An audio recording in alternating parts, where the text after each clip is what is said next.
Hi, my name is Rich. I am a maintenance tech here at FPI Management, and today we're going to go over how to get you started using your mini split system that you might find in your apartment home.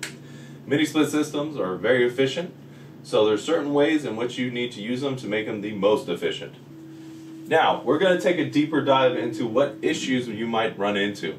A big tip, if you're going to be running your mini splits, they have to be on the same setting or else your mini splits are not going to work. So if I want to cool my apartment, I need to have every single one of the mini splits on the cool cycle. Right now I just switched this mini split over to the heat cycle, and I'm going to demonstrate what happens when your mini splits are on different settings. You can adjust the temperature for your mini split to be at different temperatures as long as it's on the same setting. So say if I want to cool the apartment, in my room I like it to be 68 degrees.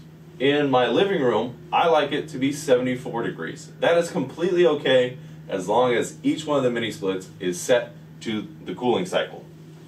So right now I don't have any airflow. I don't have the mini split responding in any way when it comes to any direction. I can't change the temperature. Nothing is going on.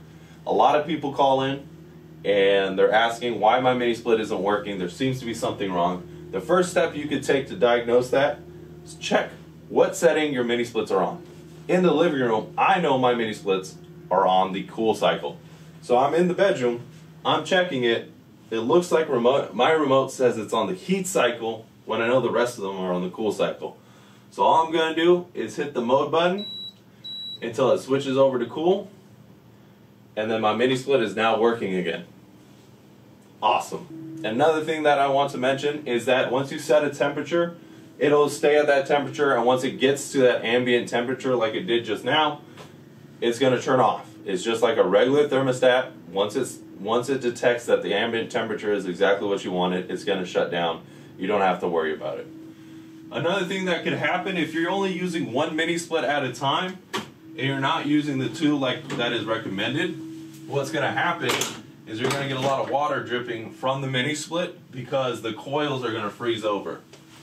And when those coils freeze over, the mini split is no longer going to work. It'll still be on, but it's not going to be working. So a good indication of that is to just see that there's ice on here or it's starting to drip, or, well, like some people say, it sounds like a wheel is grinding or a helicopter-like sound.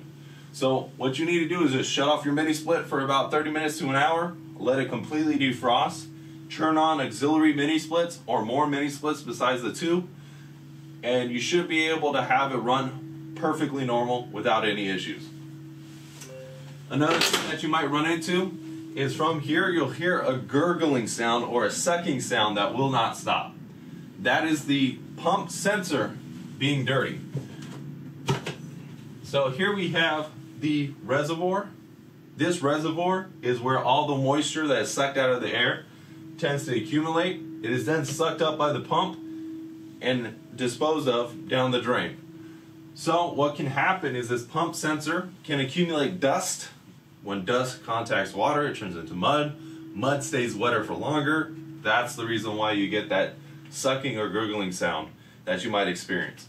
All you have to do is put in a maintenance request. Maintenance guy will come out. They will clean this for you, and you will be completely okay. You cannot clean it yourself. If you were to damage the sensor, then the pump is no longer usable and the pump has to be replaced. So please do not clean it. Let the maintenance guy do it. Other than that, the only other thing is that there's filters on here. They are replaceable, but they are washable. So the filters are removable, washable. That is something also a maintenance guy can do. So if the filters are dirty, they'll pop them out for you. You rinse them off, put them back in, you're good to go. They can go in wet. It's not a big issue. That's still up in the air whether or not we're going to put out a video to allow you guys to be able to clean your filters whenever you'd like. Alright, other than that, that's how easy it is. These things are super awesome, they're super efficient, and they're easy to use. Don't forget to check your remote, to check your settings, and you're good to go. Thanks for watching.